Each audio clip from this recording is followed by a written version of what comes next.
္ဂလာပါဒီဗီဒီယိုထဲမှာ root လုပ်ပြီးသား Soji1 font install လုပ်ထားပြီးသား BlueStack ကို Windows PC ပေါ်မှာဘယ်လို install လုပ်လဲဆိုတာလေးကိုကျွန်တော်ပြပေးပါမယ်ပထမဆုံးတော့ bluestacks.com ဆိုတဲ့ website ကနေပြီးတော့ split installer လေးကိုကျွန်တော်တို့ download လုပ်ပါတယ်ပြီးလို့ရှိရင်အဲ့ဒီ program လေးကို install လုပ်ရပါမယ် install လုပ်တဲ့အချိန်တွင်းမှာတော့ server ကနေပြီးတော့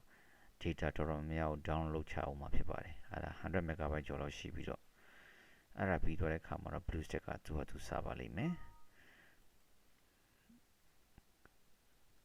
root လုပ်ထားပြီးသား file လေးတွေကိုတော့ကျွန်တော် box ထဲမှာတင်ထားပါတယ် link ကိုလည်း comment section မှာရှိပါတယ်ဟောဒီကနေပြီး download လုပ်ရပါတယ် download လုပ်ထားပြီးသား file လေးကိုတော့ zip file လေးကို extract လုပ်ပါမယ် WinRAR ပဲ33 7zip ပဲ33 WinZip ပဲ33ရပါတယ် extract လုပ်လိုက်ပြီးတဲ့အခါမှာတော့ဟောဒီ folder လေးထဲမှာရှိတဲ့ ini9trd နဲ့ rootfs ဆိုတဲ့ file လေးနှစ်ခုရပါလိမ့်မယ်ဒီ file လေးတွေကို original install လုပ်ထားတဲ့ file နေရာမှာအစားထိုးမှာဖြစ်ပါတယ်အဲ့လိုအစားထိုးဖို့အတွက်ဒီ BlueStack ကိုကျွန်တော်တို့ပြန်ပြီးတော့ close down လုပ်ရပါမယ်လုပ်တဲ့အခါမှာလဲ task manager မှာကြည့်ပါ htatv.eac ဆိုတော့လေ run နေပါသေးတယ်ဆိုတော့ကောင်းအောင်မပိတ်သေးပါဘူးဟောဒီမှာလည်းရှိပါသေးတယ် right click နှုတ်ပြီးတော့ quit လုပ်လိုက်ပါဒီ process လေးပိတ်သွားပါလိမ့်မယ်ဒါဆိုရင်တော့ကျွန်တော်တို့ file နဲ့ replace လုပ်ရပါပြီ replace လုပ်မဲ့ file ကိုရှာဖို့အတွက် C ကိုသွားပါတယ်အဲ့ဒီ file လေးတွေက program folder program data ဆိုတဲ့ folder ထဲမှာရှိပါတယ်အဲ့ဒီ folder hide လုပ်ထားတဲ့အတွက် organize ကိုသွားပါတယ်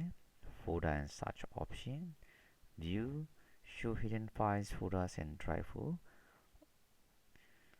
okay လုပ်ပြီးတဲ့အချိန်မှာတော့ program data ဆိုတဲ့ folder လေးကိုမြင်ရပါမယ်အဲ့ဒီမှာ BlueStacks Android folder ထဲမှာ original file တွေကိုတွေ့ရပါလိမ့်မယ် ini9trd နဲ့ root.fs ဆိုတဲ့ file site တွေကိုကြည့်ပါခုနက root လုပ်ထားပြီးသား file တစ်ခုကျွန်တော် copy လုပ်ထားပါတယ် replace လုပ်ပါမယ် file size တွေပြောင်းသွားပါပြီဒါဆိုရင်တော့ root လုပ်ထားတဲ့ BlueStack ကျွန်တော်တို့ဒီ computer ပေါ်မှာရပါပြီ run ကြည့်ပါမယ်မြန်မာ keyboard အနေနဲ့ကျွန်တော် Bakan keyboard ကို install လုပ်ထားပါတယ် font တွေကိုကြည့်ဖို့အတွက်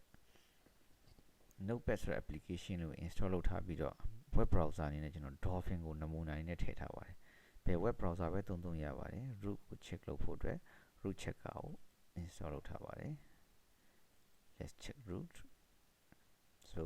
root accessor ရထားပြီးပါပြီဆိုတော့ keyboard setting ပြောင်းဖို့အတွက်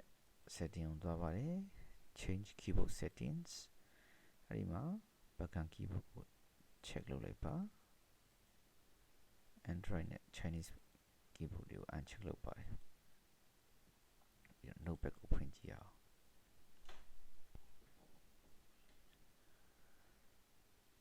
မြန်မာဖုန်းရိုက်ကြည့်ပါမယ်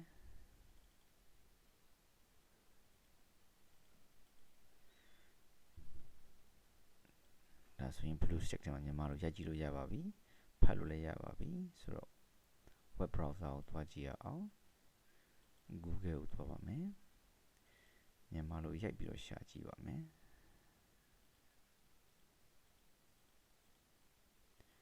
ဆိုရင်မြန်မာ website ကို BlueStack ထဲမှာအလွယ်တကူရှာလို့ရပါပြီမြန်မာလိုလည်းဖတ်လို့ရပါပြီ WhatsApp တို့ Viber တို့ online chat တွေနေမှာလည်းမြန်မာဖုန်းကိုသုံးပြီးတော့ chat လုပ်လို့ရပါပြီအားလုံးလည်းအသုံးတည့်မယ်လို့ထင်ပါတယ်ကျေးဇူးတင်ပါတယ်